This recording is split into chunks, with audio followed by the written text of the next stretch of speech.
इसी के साथ वो प्रजा को संदेश देना चाहता था कि अब यहाँ का राजा मैं हूं, राइट। तो ये प्राचीन काल। और मंदिर तोड़ने की अंतिम और चौथी घटना, एक बार मराठा सेनाएं टीपू सुल्तान पर आक्रमण करने श्रीरंगपट्टनम गई। मराठा सेनाएं कौन से धर्म की? हिंदू। टीपू सुल्तान मुसलमान। अब ये सेनाएं गई, दोनों में लड़ाई हुई और ये लड़ाई बिना हार जीत के फैसले के समाप्त हो गई। ये बिना हार जीत के फैसले के समाप्त होने को क्रिकेट में क्या कहते हैं? टाई होना या ड्रॉ होना। लड़ाई ड्रॉ हो गई। मराठा सेनाएं वापस आ रही, बड़ी गुस्से में है कि हम आए तो थे टीपू सुल्तान को हराने, टीपू सुल्तान को हम हरा नहीं पाए। तो आते आते उन्होंने टीपू सुल्तान के राज्य का श्रीरंगपट्टनम का मंदिर तोड़ दिया। टीपू सुल्तान ने उसकी मरम्मत कराई। मैं बड़ा परेशान हूं। मराठा सेनाओं ने हिंदू मंदिर क्यों तोड़ा? हिंदू धर्म का अपमान करने के लिए या टीपू सुल्तान का अपमान करने के लिए? टीपू सुल्तान का। और टीपू सुल्तान ने मंदिर की रिपेयर क्यों कराई? हिंदू धर्म का उठाने के लिए या प्रजा की भावनाओं का आदर करने के लिए? एक तरफ हिंदू राजा, एक तरफ मुसलमान राजा, दोनों आपस में लड़ते रहते थे, ऐसा हमको एक चित्रण किया जाता है।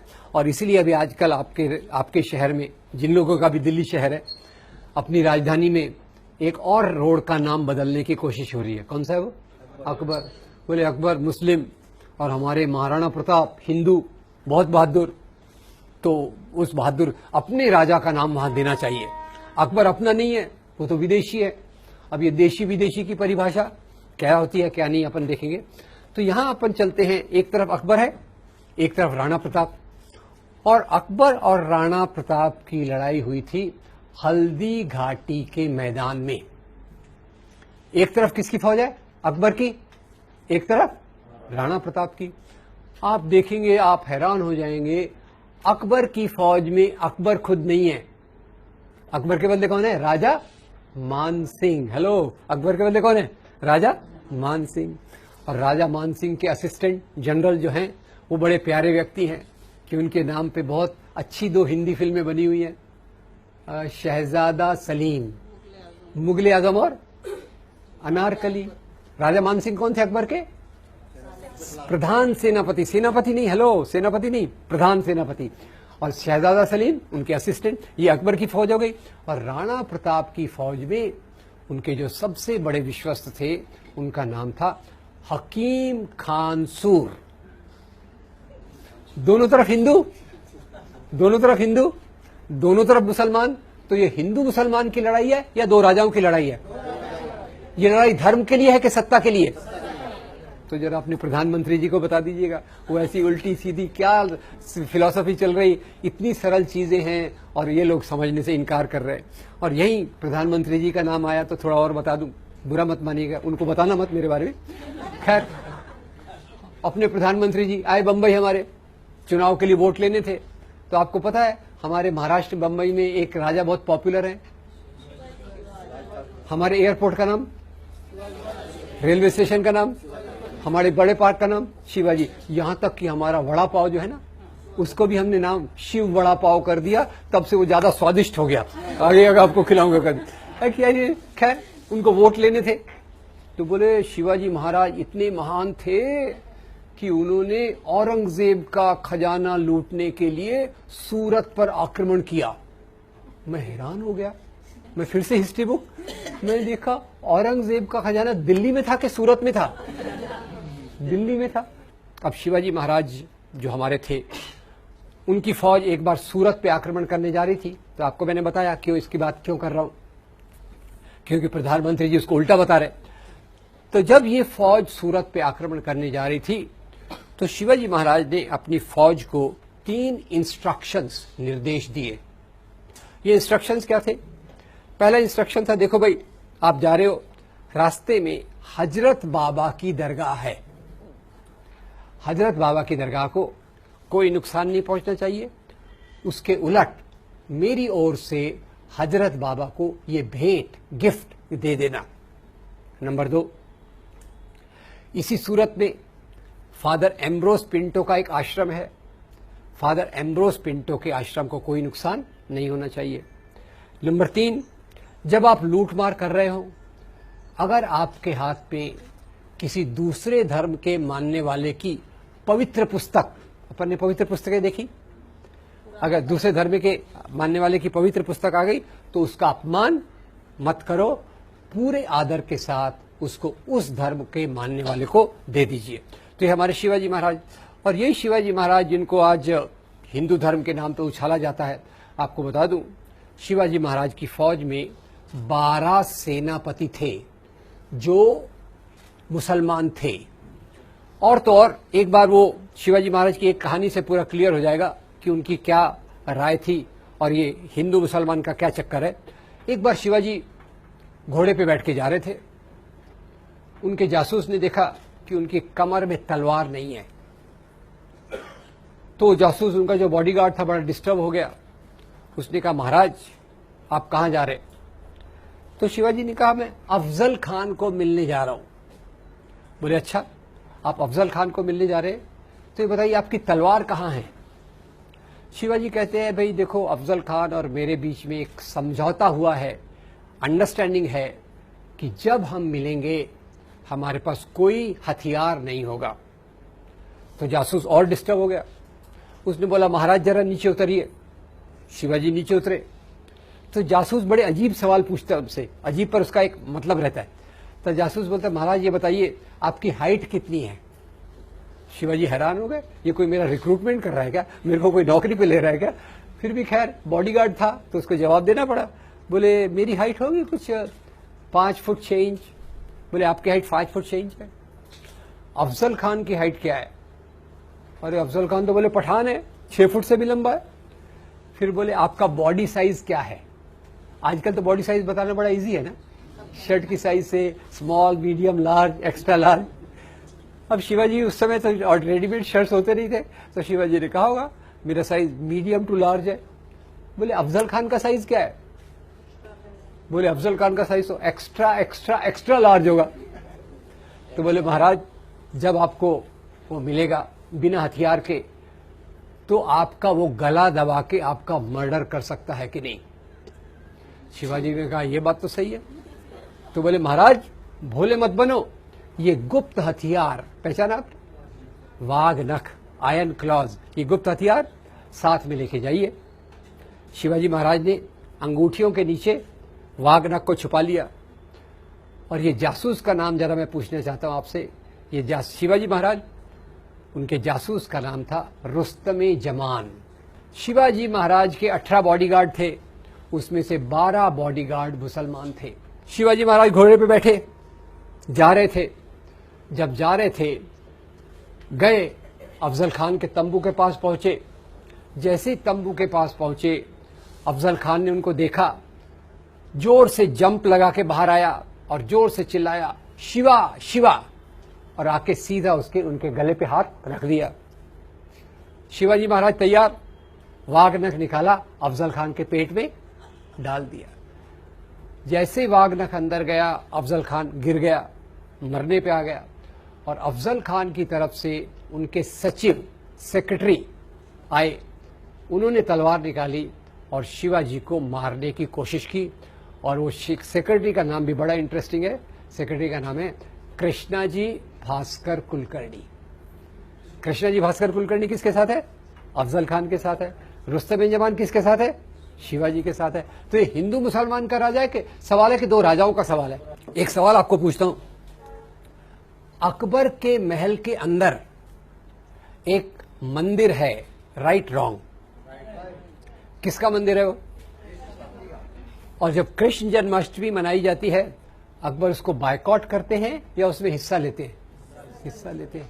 अभी हमारे बीच में अभी अकबर रोड का नाम बदलने वाला है, तो उसके पहले आप जरा देख लीजिए अकबर क्या थे। खैर, ये एक बात हो गई। पहले मैं आपसे सवाल पूछता हूं, ये महाराणा प्रताप जी को भारत की कल्पना रही होगी क्या? जैसे अमित शाह बोलते हैं ना, कच्छ से कामरूप, श्रीनगर से कन्याकुमारी, ऐसा राणा प्रताप भी सोचते होंगे क्या? मेरे राज्य को इतना बढ़ाना है कि कच्छ से कामरूप और कश्मीर से कन्याकुमारी तक जाऊं। यानी भारत की कल्पना उस समय ऐसी थी क्या? महाराणा प्रताप पूरी ऐसे देश की कल्पना ही नहीं थी, देश ऐसा बना भी नहीं था। तो महाराणा प्रताप तो सोचते थे अपने मेवाड़ के बारे में। अकबर के बारे में, तो ये एक सीरियल की बात हो गई। भारत का वीर पुत्र महाराणा प्रताप, वो मैंने आपको बताया। तो ये जो चीजें हमारे इतिहास की मेल जोल की हैं, उसमें से कुछ चीजों को पकड़ लिया गया है और उसके आधार पे नफरत की बात की जाती है कि भाई देखो, ये एक बात आपने कही नहीं, पर ये बात भी लोगों के दिमाग में कही है बहुत है। जैसे आजकल लव जिहाद की बात करते हैं, कई लोग तो लव जिहाद को अकबर तक ले जाते कि अकबर की वो पत्नी का नाम क्या था, जोधाबाई। अब उस समय राजघरानों में शादियां तो करवाई जाती थी, पर शादियां करवाने का मतलब कोई ये नहीं था। शादियां करवाने का मतलब था अपने राज्य का विस्तार करना, राज्य की सीमाओं को बढ़ाना, ये उसके साथ एक प्रकार की चीज चलती रहती थी। अब एक पद्मिनी की जौहर की कहानी बनाई गई, दूसरी चीजें बनाई गई। तो मुख्य तौर से देखिए कि इतिहास में इस प्रकार से धर्म के आधार पे विभाजन नहीं था कि एक तरफ हिंदू लोग खड़े हैं, एक तरफ मुसलमान खड़े हैं। ईसाई तो वैसे भी बहुत संख्या में कम थे, ईसाई तो एक अलग प्रकार से विकसित हुए, वो भी हम देखेंगे। तो उस इतिहास को हिंदू वर्सेस मुस्लिम ये बता के जो विकसित करने की प्रोसेस की गई है, उससे दो प्रॉब्लम हो गए हैं। एक तो इतिहास की असली सच्चाई हमारे सामने से छुप जाती है।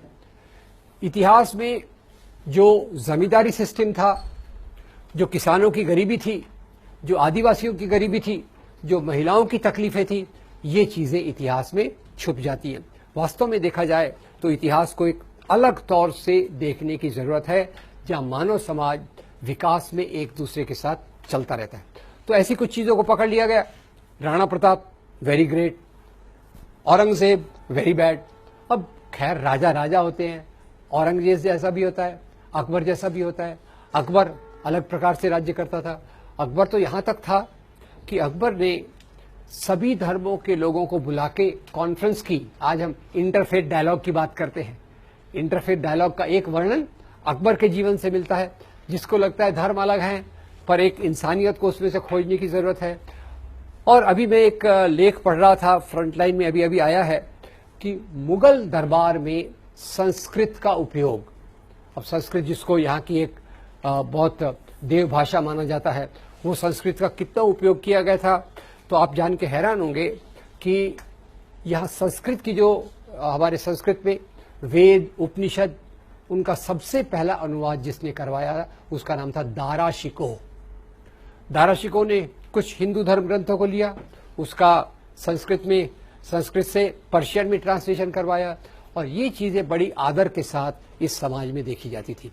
खैर, तो यहां मैं 2-3 मिनट के लिए आपको वक्त देता हूं। अगले विषय पे हम आएंगे, धर्मांतरण के मामले में। ये जो हमने अभी बातें देखी मुख्य रूप से इतिहास की, हिंदू राजा वर्सेस मुस्लिम राजा, मंदिरों का तोड़ा जाना, मंदिरों के तोड़े जाने के पीछे कारण, एक कारण यहां रह गया, वो जो मैं इसको अभी लाना चाहता हूं, और वो कारण ज्यादातर आता है महमूद गजनवी के साथ जुड़कर। गुजरात में एक मंदिर है जिसके बारे में बहुत कहा जाता है। कौन सा मंदिर है? सोमनाथ का मंदिर। सोमनाथ का मंदिर किसने तोड़ा था? महमूद गजनवी ने। और उसके पीछे धर्म को जोड़ा जाता है। तो ये देखिए कि महमूद गजनवी जो आया था, वो आया था गजना से। जैसे अपने यहाँ नाम देते हैं ना, नाम जैसे हसरत जयपुरी, कहां से है वो? नीरज पुणेकर कहां से है? और महमूद गजनवी कहां के होंगे? गजना से। गजना कहां है? अफगानिस्तान से। वो इतनी दूर से आया, बोले हिंदू धर्म का अपमान करने के लिए उसने सोमनाथ के मंदिर को तोड़ा। तो ये मैंने डिटेल में उसको कहीं कहीं दिया है। इतना बताना चाहता हूं कि जब सोमनाथ के मंदिर को तोड़ा गया, उस समय सोमनाथ के मंदिर में 151 करोड़ के बराबर की संपत्ति थी। ये बात विश्वसनीय लगती है क्या? मंदिरों में संपत्ति होगी?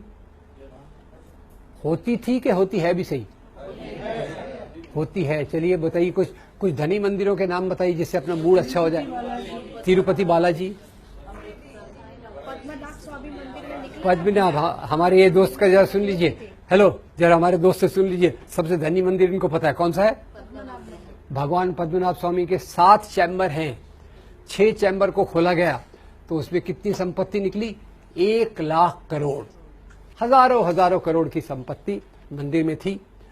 इसको लूटने के लिए कई बार राजाओं ने आक्रमण किए, राजाओं ने किए, और उसको बाद में धर्म के नाम पर जोड़ दिया गया।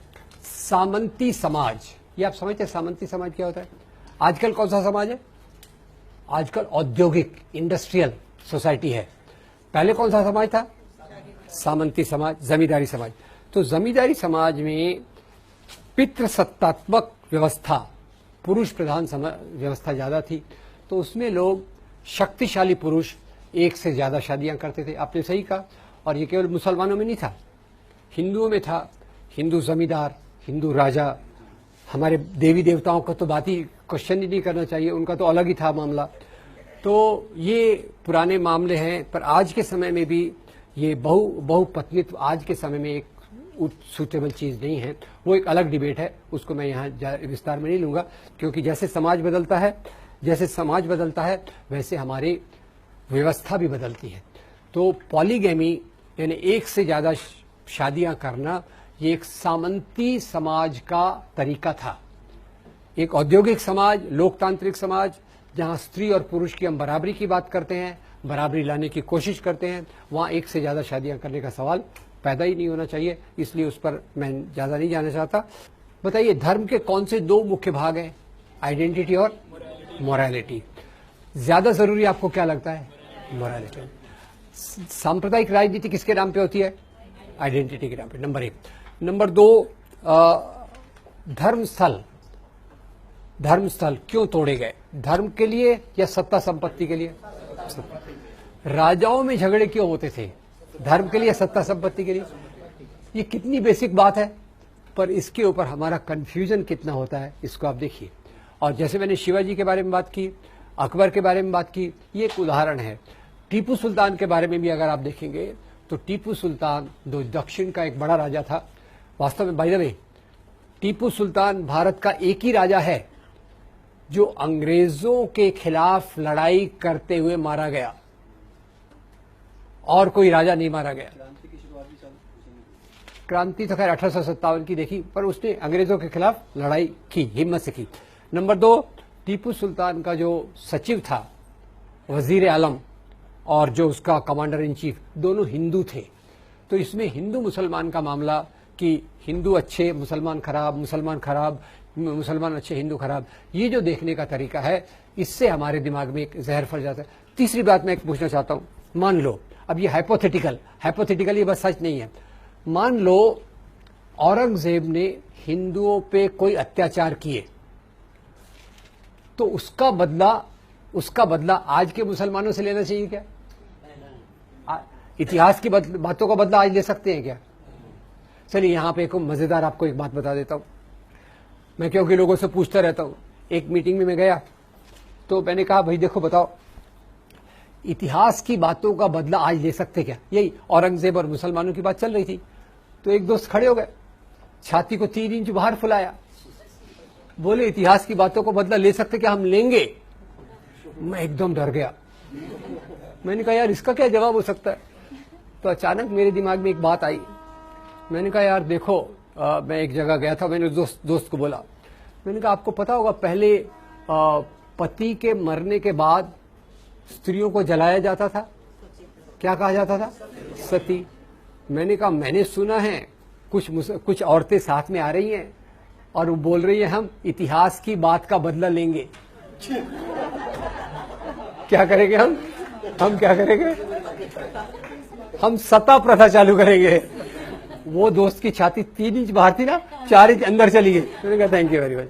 यार इतिहास है, उससे कुछ सीखना है तो अच्छे से सीखो, अच्छे से उसको देखो, इंसानियत के आधार पे देखो। और जैसा मैंने कहा, इतिहास का सबसे इंपॉर्टेंट पॉइंट ये होना चाहिए कि लोग उत्पादन कैसे करते थे, लोग कैसे जीते थे, उनका शोषण किस प्रकार से होता था। ये शोषण न हो, एक अच्छा समाज बन सके, इसलिए हमको इतिहास को देखना चाहिए।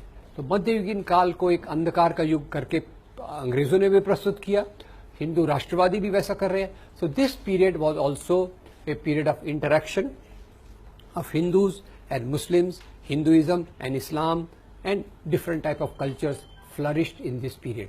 So this medieval period, the first point we must know that this was not a period of nation state. और नेशनलिज्म चालू कब होता है? नेशनलिज्म भारत में चालू होता है अंग्रेजों के आने के बाद, अंग्रेजों के आने के बाद पहले क्या था? नेशन स्टेट था या राजाशाही थी? राजाशाही। तो राजाशाही, और उसके पहले भी अब जाके देखेंगे क्या क्या था।